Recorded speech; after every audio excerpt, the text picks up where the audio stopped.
Florencia Canale nació en Mar del Plata, estudió letras en la Universidad de Buenos Aires, es periodista y trabajó en diversos medios como Noticias, Living, Gente, 7 Días, 23 e Infobae, entre otros.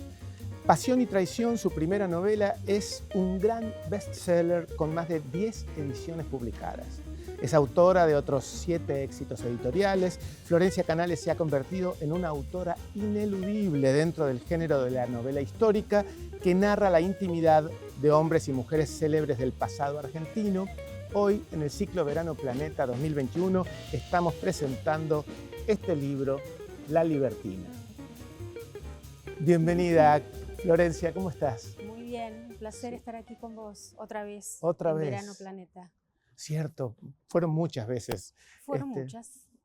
Pero alguna vez yo me esquivé, Bueno, pero no fue, viste que estamos finalmente juntos. Yo te perdono todo, Nino, yo te perdono todo. Florencia, decime, ¿cómo has estado viviendo esta situación que vive el mundo entero, ¿no? El confinamiento, la cuarentena, ¿cómo afectó tu vida, tu trabajo, tu vida de relación? Mira, yo en general vivo confinada porque estoy escribiendo o investigando o leyendo, trabajando. Y a mí la soledad de mi casa no me genera ni la más mínima ansiedad. Lo que me daba ansiedad era la ansiedad del resto, digamos, que estaba bastante intranquilo o sigue intranquilo o lo que sea. Por supuesto que considero que hay una peste mundial, una pandemia que debemos cuidarnos, que debemos prevenir, ser precavidos y tal vez es como, no sé, un atajo que yo tomo. Pienso que esto también pasará y que, bueno, debo ejercitar la paciencia, algo complicado para mí porque soy un poco caprichosa e impaciente. Quiero que todo sea cuando yo quiero, ya. Y no puede ser, pero bueno, tal vez esto es, ¿no?, un aprendizaje que no me viene mal y entiendo que sí, que bueno, que estamos medio transitando la segunda ola. Yo, además, como buen bicho de la historia que soy, ¿no?, leí bastante sobre la gripe española, sobre aquella mal llamada gripe española, del 18 al 20, digamos, que no fue en 1918, ¿no? Pasó un siglo y duró 2 años. Bueno, nosotros estamos en el segundo movimiento, replicando aquel que parece que es peor que el primero.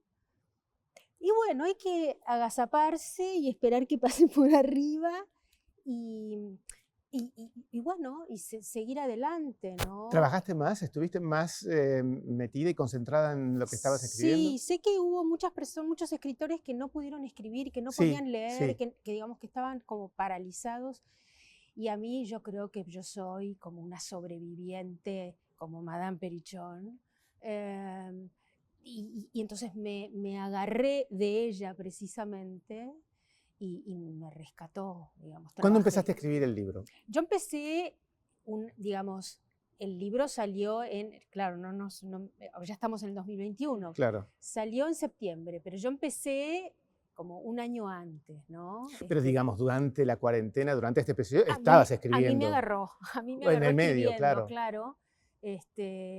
Y nada, fue como una especie de envión y de motor y de sumergirme. Yo sentí que me estaba realmente rescatando el ejercicio de la escritura, escaparme hacia el siglo XIX, me escapé. Fui una fugitiva igual que Madame Perichon. Digamos. Claro, un recurso para evadirte de esta realidad. Exactamente, sí. ¿Y cuándo decidiste escribir sobre la Perichona? Bueno, nosotros Te cuento que siempre fue un personaje, a todos, aún los que ignorábamos el 99% de las cosas que descubrimos en el libro, sí siempre estuvimos pensando que era un personaje. Pero ¿quién la va a escribir? Pero claro. Mira, yo conocía ¿no? Lo que conocemos Sí. todos en general, bueno, que era la abuela de Camila y que era esta señora que había sido amante del virrey Liniers. Exacto, eso sabíamos, efectivamente. Punto. Cuando tuve mi reunión anual con mi editora y con el director de Planeta, con Mercedes Guiraldes y con Nacho Iraola, nosotras con Mercedes, que somos cómplices en estas tropelías. Pobre Nacho, pobre Nacho. ya habíamos un poquito pensado, yo le dije, ojo que la historia de esta mujer, ¿no? Entonces cuando tuvimos la reunión, Nacho, sin saber todavía demasiado, dijo, yo quisiera que escribas ahora la historia de una mujer, digamos, que va para adelante, que toma sus decisiones, digamos, en todo caso... Aunque las mujeres han sido, en toda tu bibliografía, han sido fuertes. Han sido fuertes, no tan, entre comillas, voy a usar un término bastante moderno, no tan fálica como Anita, como Annette, ¿no? Y entonces cuando le conté un poco, él dijo, inmediatamente va. Y bueno, y a medida que yo iba leyendo y que yo iba encontrando, yo necesitaba saber de dónde venía esta mujer para ser esa mujer, ¿no? Y entonces, bueno... Sí, para ser esa mujer en ese tiempo, en ese lugar.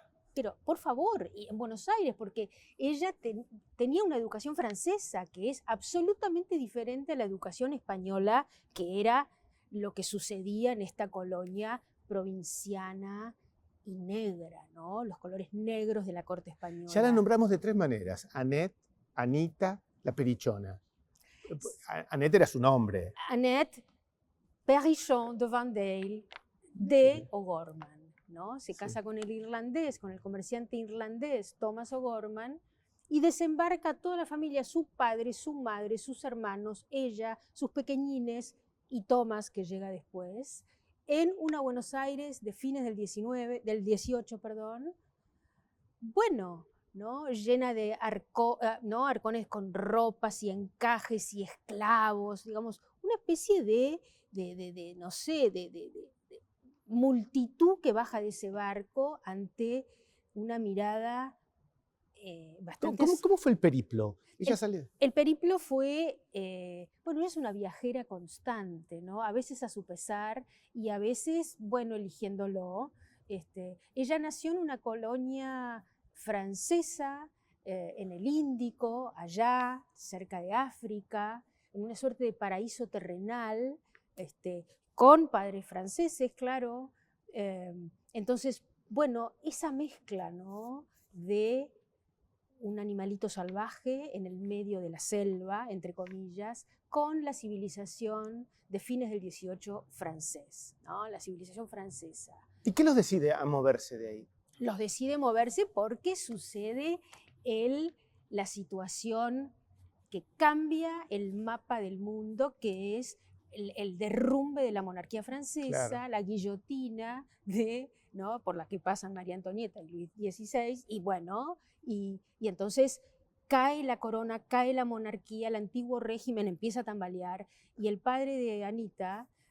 sí, por un tema de preservación, de seguridad. Absolutamente, claro. Digamos, ahí entonces, bueno, empieza... El padre de Annette que se convierte en Anita acá. Claro, Annette. Estamos hablando de Annette todavía. Todavía Annette. Estamos hablando de Annette. El padre, que era un monárquico, un realista, y que, bueno, estas nuevas ideas no le gustaban para nada, y que además, bueno, empezaba a sentir la persecución, ¿no? De las huestes de... Sí, que no era una persecución ilusoria. No, era bien concreta. Bien concreta, podían mancillarte en un minuto, te cortaban la cabeza, digamos, ¿no?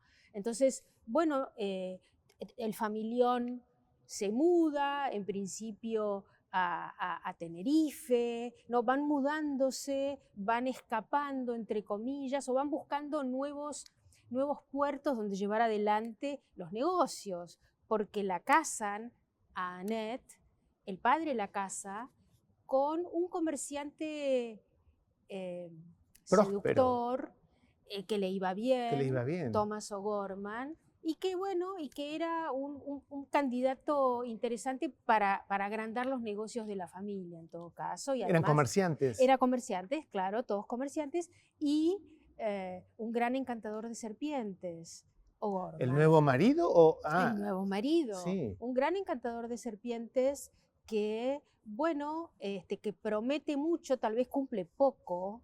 Siempre es mejor prometer poco y cumplir mucho, te digo la verdad. Prometía, no cumplía nada, sinceramente, pero ahí se casó. Y entonces siguen... Amor no hubo, ¿o sí? No había nunca amor, Nino. Era Nunca. difícil que hubiera amor. Pasión puede ser.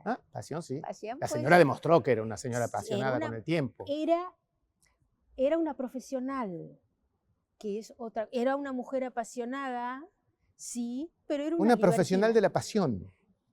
Una profesional del amor libertino. Mirá vos. Como sucedía en las cortes de la Francia de fines del 18. ¿no? Claro, que no tenía una condena así moral tremenda. Era un rol. Era un rol, era además, bueno, que poco tenía que ver con la pasión desatada, con el amor, con la lujuria, con la fiesta loca, para nada. Eran lobistas de su cuerpo, libertinos y libertinas. Sí. Con objetivos. Con ¿no? objetivos claros, con una mente brillante, dispuestos a negociar poder, digamos. Y el poder estaba dado por esos cuerpos.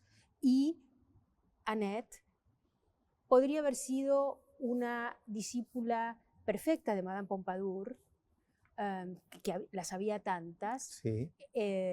y que bueno, llega a Buenos Aires, una Buenos Aires opuesta completamente. Pero llega casada pero sin marido. Llega casada pero sin marido, porque el marido andaba haciendo negocios por allí, qué sé yo, ni idea, ¿no? Así sucedía la vida. Un pillo ese O'Gorman. Un pillísimo, un pillísimo. Y bueno, y llegan a Buenos Aires, en principio la familia Perichón. ¿Ella llega con hijos? Ella llega con hijos muy chiquitos, se mudan a Corrientes porque el padre quiere hacer negocios y emprender negocios tabacaleros, digamos, las nuevas formas de ganar dinero, y él lo tenía mucho, y además era, ¿no? un empresario. Esto no existía la figura como tal, pero sí un tipo que digamos, que estaba abierto a hacer negocios, y era un tipo inteligente. Bueno, ella sigue a su padre, sigue a su marido, digamos, ella va siguiendo a donde la van llevando. En el medio conoce a un gobernador joven y casado, francés también. Ahí conoce, ¿no? En las Misiones, a Santiago de Liniers, que estaba ahí con su segunda mujer, porque el hombre ya había enviudado, había tenido una criatura, después se casó con la hija de un comerciante también muy próspero de Buenos Aires. Y presumo que vos decís conoce en el sentido bíblico de la palabra. No, todavía no todavía conoce. No. Conoce en Buenos Aires. Conoce, conoce en Buenos Aires. Se encuentran, sí. Pero ella lo ficha. Ella lo ficha. Lo que pasa es que estaba casado. Bueno, ella también estaba casada, claro. Pero ¿qué te puedo decir? ¿No? Pero bueno. Ella se hace amiga de la mujer de él. Bueno, la mujer de él muere en aquel acontecimiento en el barco, mueren enfermas, muere la hija chiquita. Él queda viudo nuevamente con una especie de prole de niños. Bueno, pasa el tiempo y ellos, todos ya instalados en Buenos Aires, estamos hablando de principios del siglo XIX, y estamos hablando de... ¿Y la sociedad porteña, cómo los recibe? Bueno, la sociedad porteña queda pasmada con esta mujer repleta de colores, repleta de vigor, de alegría, de escote, de carmín, ¿no? Porque además tenía procedencia francesa, lo que en aquel momento también era una complicación. Era mirada de reojo. Claro. Era mirada de reojo. Pero bueno, ella sabe acomodarse, y además al poco tiempo empiezan a llegar de a poquitito algunos señores ingleses, algunos espías ingleses, y se está preparando el caldo para mediados de 1806, cuando desembarcan en Quilmes, Beresford y la primera invasión, ¿no? Claro. Pero ella es más astuta que nadie, más viva que todos, y había que ser más viva que estos muchachones, ¿no? Que manejaban el poder, la política y la vida de todos. Bueno, ella fue, te diría, que la más inteligente de todos, porque todos murieron, salvo la señora, que murió de grande, murió de vieja. Sí. Tuvo cintura como para, ¿no?, evitar ser fusilada. Le pasó de todo, igual quiero decir. Le pasó de todo. Una aventurera, realmente es una historia de aventuras, la vida de Anita Perichón, de la Perichona. La perichona es un término despectivo. Absolutamente, es el término digamos, así la llamaban los enemigos de Liniers, porque Liniers, por supuesto, no reconquistan Buenos Aires en la primera invasión y se transforma en un virrey.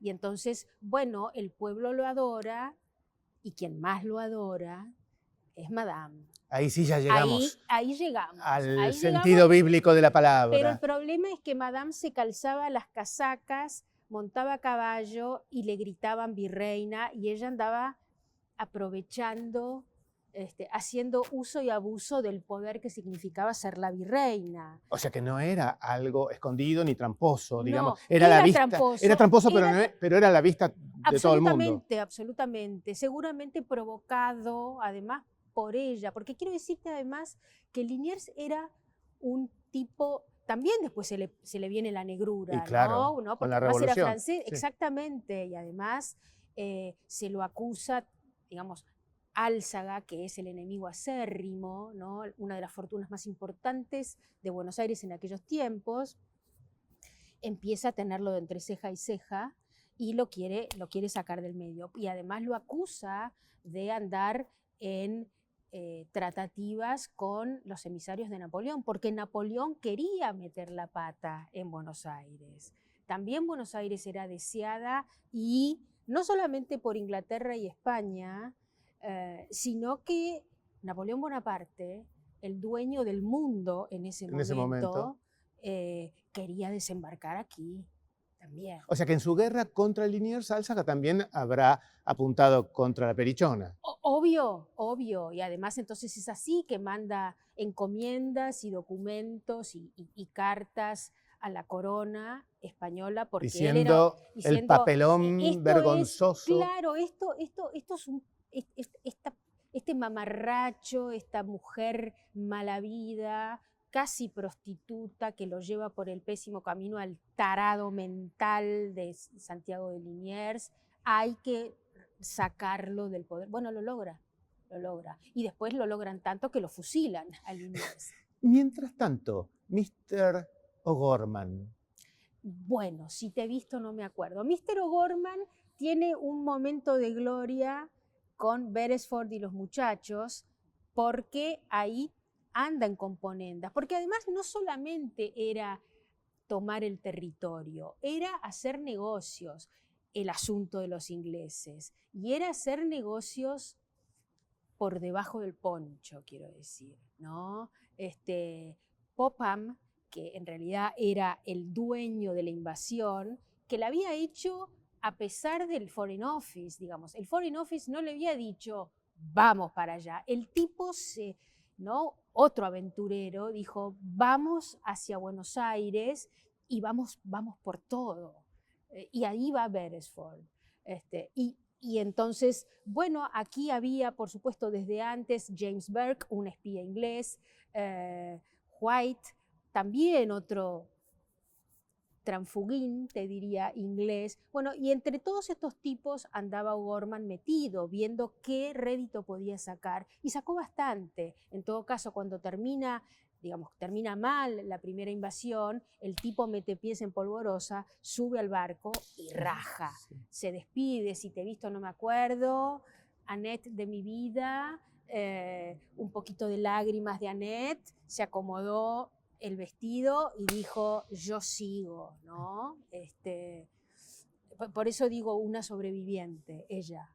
¿Tenía relaciones, amistades, más allá de Pero era completa esa señora. Esa No ha señora, tenido paz. no, es que lo que yo creo es que fue una mujer que no amó nunca, que el gran amor de Madame Perichon era el abismo, era la adrenalina, era el peligro, era estar, ¿no?, con la respiración en la nuca. Eso era lo que la ponía a Madame Perichon. Y por Además, superviviente, porque para sobrevivir a todas esas circunstancias, a favor, todas las conspiraciones, a todas las traiciones, a a todos los estos ataques, tipos, no teniendo un poder real, sino y siendo relativo. mujer Sí, claro. realmente, ¿no? Y además realmente supo trabajar para la corona inglesa, siendo francesa, también para los franceses, fue una doble agente. Yo creo que fue, en realidad, trabajó para ella, digamos, de qué manera podía ella zafar de la persecución y la muerte, ¿no? Entonces, por supuesto, se relacionó con uno de los primeros ingleses que llegan a investigar un poquito y a ejercer el espionaje, que es James Burke, ¿no?, un inglés de múltiples caras, otro canalla, fascinante, guapísimo, encantador de serpientes, y ahí cae ella, y entonces ahí se inicia... Tenés una punta para otro libro ahí, ¿eh? Es fascinante, fascinante, y de ahí entra, ¿no es cierto?, el trabajo, trabajará para la corona inglesa, trabajará para el Foreign Office, en su casa, abriendo su casa a los, digamos, a los hombres más importantes y hacer lobby desde su casa a partir de su cuerpo, trayendo y llevando información. También se relacionó con Beresford, ¿no? Cuando decís relacionó, ¿qué estamos queriendo decir? Se relacionó a muy pocos centímetros de A distancia. muy pocos centímetros. Yo te diría a ningún centímetro de distancia. Uy, ¿era bella? Rajaba la tierra, claro. Era bella y era seductora, era encantadora. Era una... Y encima con un acento francés, supongo. Pero por que tendría, supuesto, claro. por supuesto. ¿Y qué pasó cuando llegó la revolución? Cuando llegó la revolución, un poco antes de la revolución, Porque ella ha tenido que cambiar de bandos. Pero ella ha tenido que cambiar de bando, pero sin parar, y siempre supo hacerlo a tiempo. Eso es lo impresionante. Incluso se sentó con los muchachos del puerto, con los comerciantes de Buenos Aires, que había que sentarse, era como sentarse con Al Capone, y ella, siendo mujer, a negociar el dinero y los negocios que había dejado su padre. Su marido se había ido.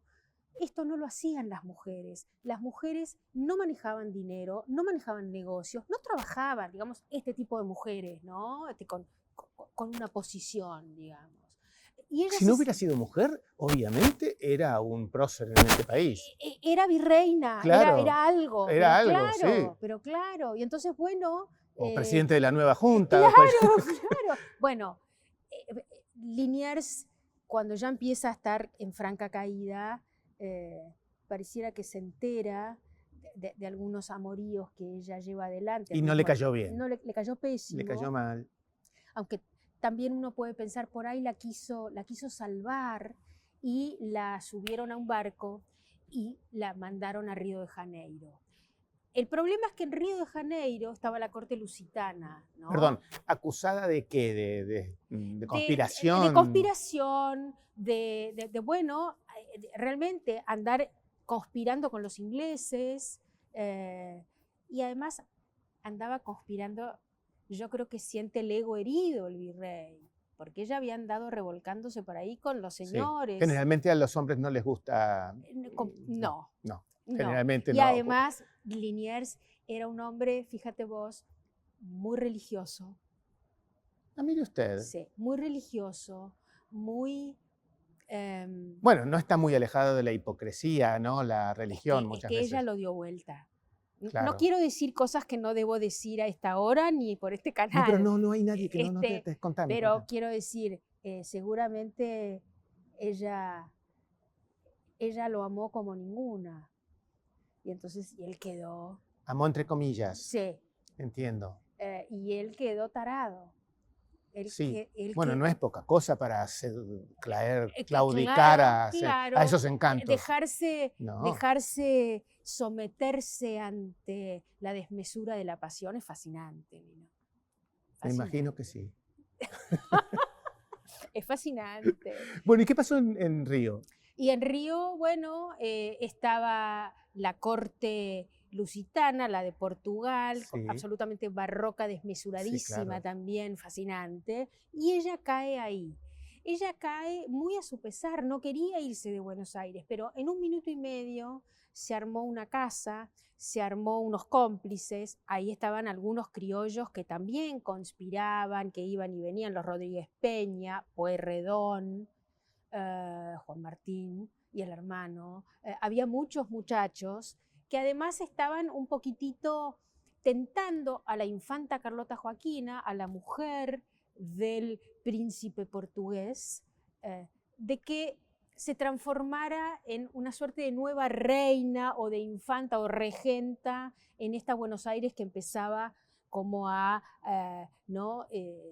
La Junta de Sevilla había caído, digamos, todo era una especie de caos y de ausencia de poder. ¿Cómo le cayó a Carlota? Le cayó pésimo porque sentía en esta mujer una competencia y además andaba rompiendo corazones, había empezado a romper corazones, sobre todo en el canciller inglés, una suerte de mano derecha del príncipe Lord Strangford, ¿no?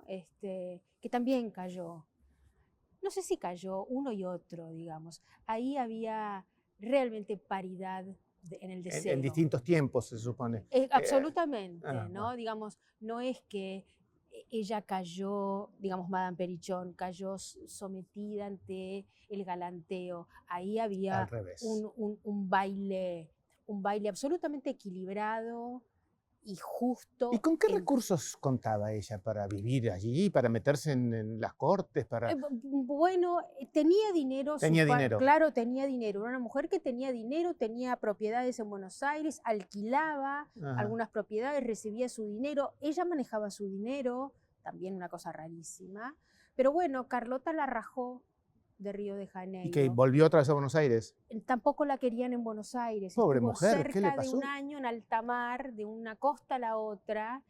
Nadie la quería, hay que estar, ¿no? Porque no estaba en un yacht como vos y yo podemos pensar hoy, ¿no? En un barco de aquellos tiempos, sometida a tormentas, tal vez a enfermedades, a un espanto. Casi un año pasó así. Sí. ¿Estamos hablando de qué año? Estamos hablando de cerca de 1810, hasta que, digamos, 25 de mayo, la primera junta, ¿no? Y ahí por algunos contactos, porque ella tenía contactos en todos lados, había trabajado con muchos, tenía una cartera de clientes importante, logra que la dejen entrar. Claro, con Mira una que condición. si no me dejas entrar, yo tengo acá una lista. Es que había habido unas listas que figuraron. Hay una lista, me voy un poquito atrás, sí, de 58 criollos en todo caso, que después fue muy difícil de recuperar, que cuando llegaron los ingleses por primera vez a Buenos Aires, y hay unos nombres que te la voy a decir, nombres importantes, que por debajo de la mesa transaron con los ingleses. Algunos descaradamente o digamos, dando la cara, se transformaron en empleados de la corona, como Saturnino Rodríguez Peña y Nicolás Rodríguez Peña. Pero otros que firmaron papeles, documentos clasificados, digamos, que se mantuvieron a la sombra, digamos. Sí, que algunos figuraron, tal vez Saavedra, tal vez Juan José Castelli, tal vez Manuel Belgrano, ojo, ¿no? Que después fueron los hombres que en 1810 rompieron cadenas con España, pero, digamos, coquetearon con Inglaterra algunos. Hay una famosísima lista de 58 que después viajó esa lista a Inglaterra y que después nunca más se supo esa lista, que estamos todos con uñas y dientes queriendo saber quiénes son los traidores. Sí, muchas versiones, fue leyenda o no, pero del propio San Martín. Exacto. Bueno, yo algo digo de San Martín. ¿Ah, sí? Bueno, porque San Martín, vos sabés que Beresford, cuando desembarca en Buenos Aires... Ahí tenés un vínculo vos, ¿no? Sí. Familiar. Familiar. Contame. Sí, yo soy sobrina en sexta generación de Remedios, de Escalada, la mujer de San Martín. Y cuando Beresford desembarca en Buenos Aires, claro, los jerarcas se suponía que debían ir a vivir al fuerte de bueno, ¿no? Que es hoy, en todo caso, la Casa Rosada. El fuerte era húmedo, estaba un poco ajado. Los ingleses, digamos, los altos mandatarios del ejército inglés, digamos, fueron hospedados en casas de familia importantes. Beresford, ¿sabés dónde se hospedó? En lo de la Perichona. No. No. En lo de Don Antonio de Escalada, en lo de Remedios de En Escalada. lo de Remedios. Ahí vivió Beresford. Y da la casualidad que algunos años después, un poquito antes de aquel marzo de 1812, Beresford se cruzó en una batalla con un hombre muy valiente y quedó muy impactado con este hombre que se llamaba José de San Martín. Bueno, tal vez de masón a masón, tal vez le dijo, tengo una casa donde usted puede ir a alojarse cuando viaje a Buenos Aires. Por supuesto, San Martín, después de esa batalla, tuvo algunas reuniones en Londres y después viajó a Buenos Aires. Bueno, y en el exilio recibía recursos, ¿no? De Claro, banquero inglés aguado. claro. Entonces, bueno, yo no sé por qué estaba hablando de por qué me fui para atrás, pero bueno, esta mujer le dicen, puede volver a Buenos Aires, de ir y venir de Río a las costas, viene, puede entrar a Buenos Aires con la única condición de que pisa el puerto y directo se va a las afueras, al campo, digamos, a la quinta, al campo de ellos, de los O'Gorman. Que es donde ahí vive mucho tiempo. Que es ahí donde ella vive. ¿Cuántos años vivió exiliada. ella? Ella murió como a los 70 y pico. Ella murió muy grande. Para ella la murió época, en el 47. Sí, para la época, claro. Muchísimo. Ella, bueno, por supuesto, iba y venía, digamos, pero la condición era que casi como que viviera una suerte de exilio interno. Exacto, que cumplió supuestamente hasta su muerte en el 47, vos sabés, pocos meses antes de aquella fuga histórica que marca la tragedia más feroz del siglo XIX, que es el fusilamiento de Camila, su nieta, y Ladislao Gutiérrez. Pocos meses antes muere. ¿Tuvo alguna intervención ella en ese proceso, en intentar salvar a su nieta, o no? Bueno, ella muere en el 47, todavía no había, no se había, claro. digamos, no habían tomado la decisión de escapar Camila y Ladislao. Sin embargo, por supuesto, Camila, que tenía un vínculo estrechísimo con su abuela, a pesar de su padre y del hijo de Madame. Bueno, las unía el romper las reglas, ¿no? Absolutamente. Ser, transgresoras, contestatarias, rebeldes, ¿no?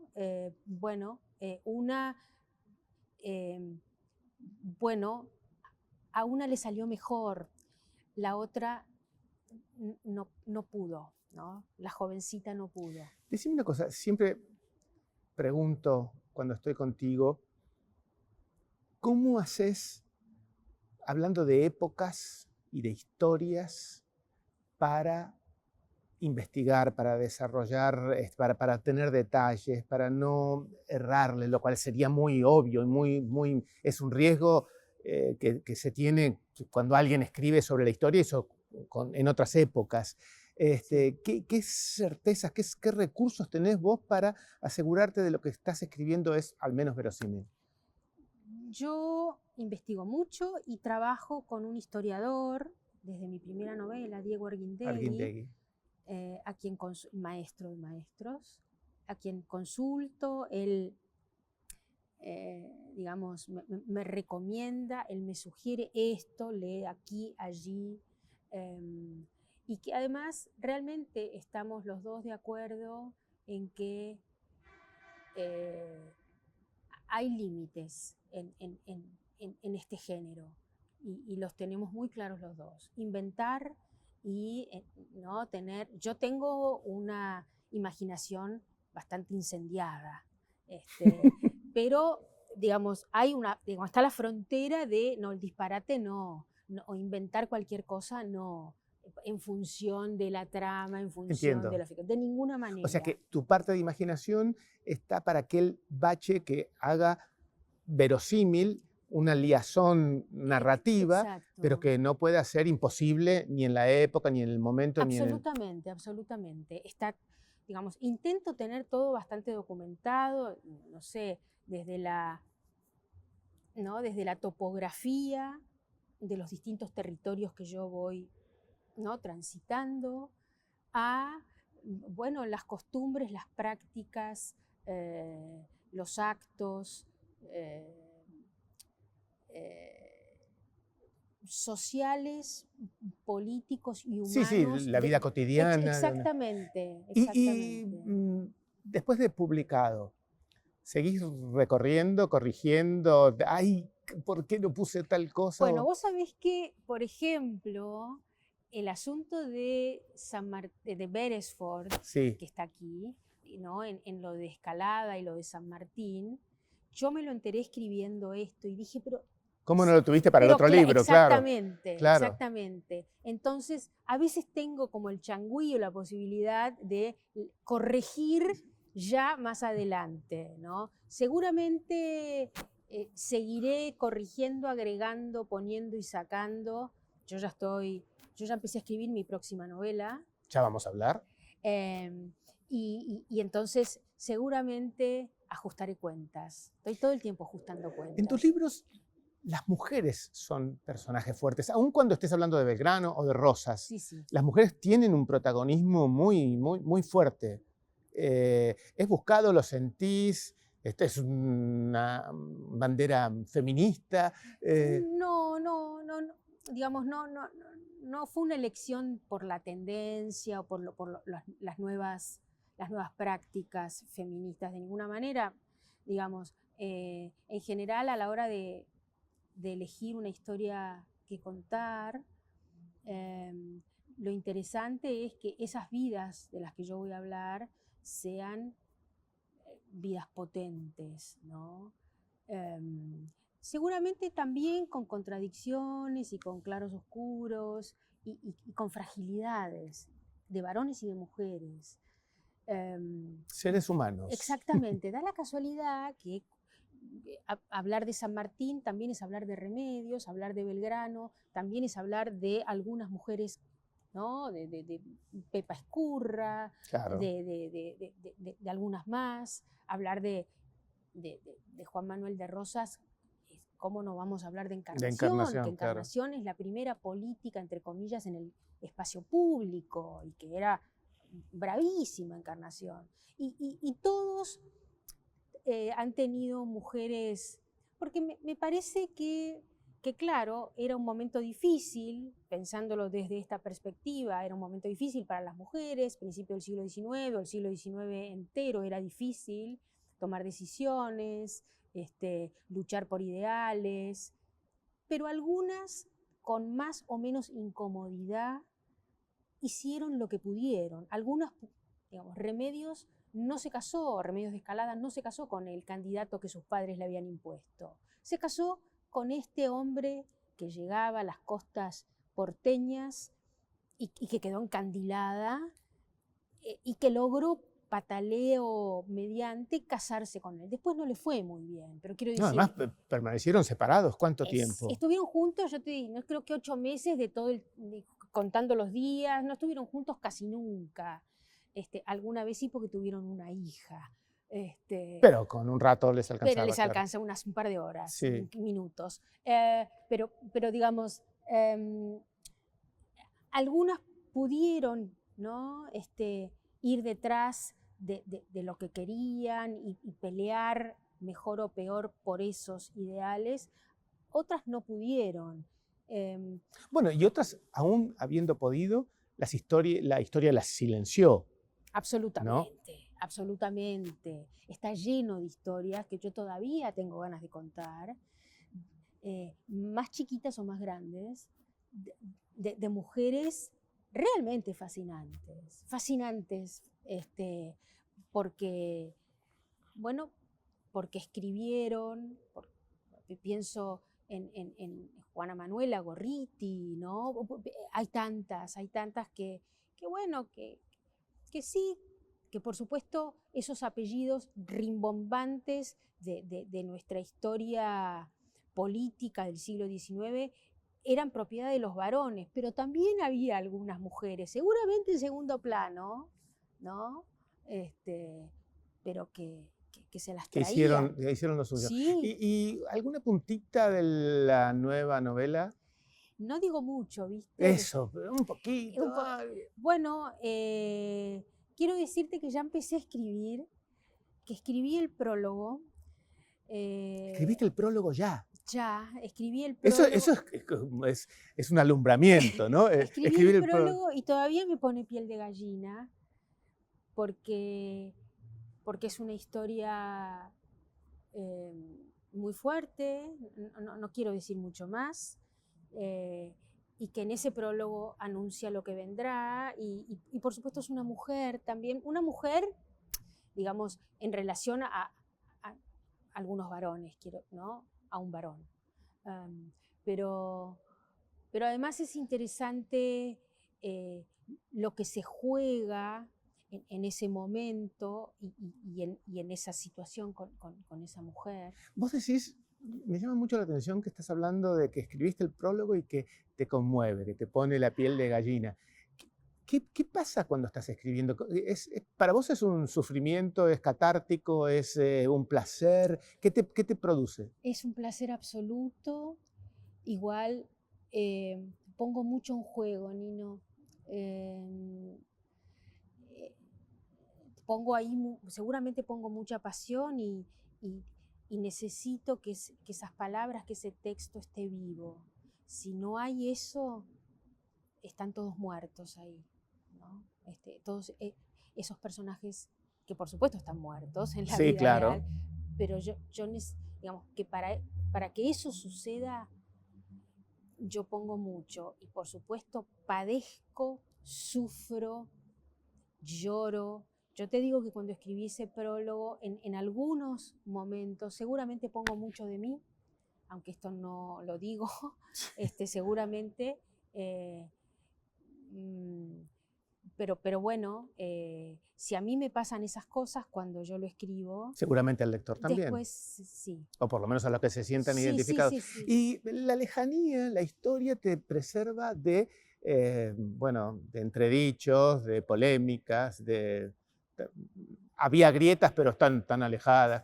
Claro. ¿Te vas animando a algo más cercano, siglo XX? Por ahora, esta historia es del Porque siglo ahí XIX, sí que es meterte en... pero ¿no? ahí me da mucho miedo. No sé si tengo físico para aguantar siglo XX. Para mí el siglo XX es el presente.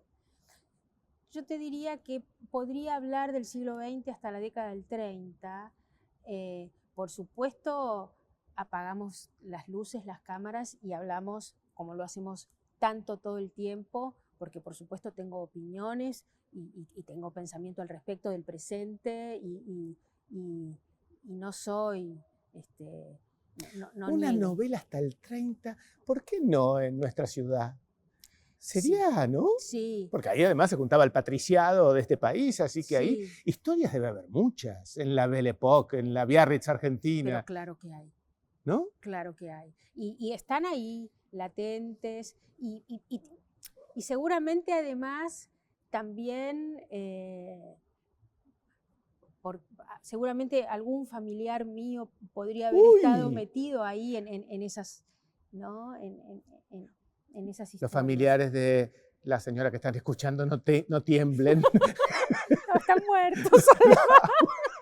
O si no, avisales, por lo menos, decirles, mirá, perdoname, pero era tan rico que yo no me lo podía perder. Sí. Bueno, sí. Florencia, gracias. No, gracias, siempre es un placer Un placer. estar contigo.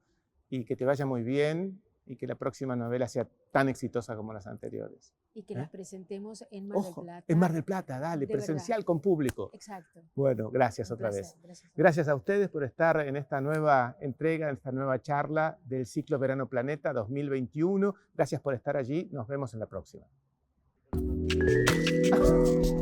Bueno, bravo. Muy bien. Genial. Ah, este es un ejercicio para promocionar.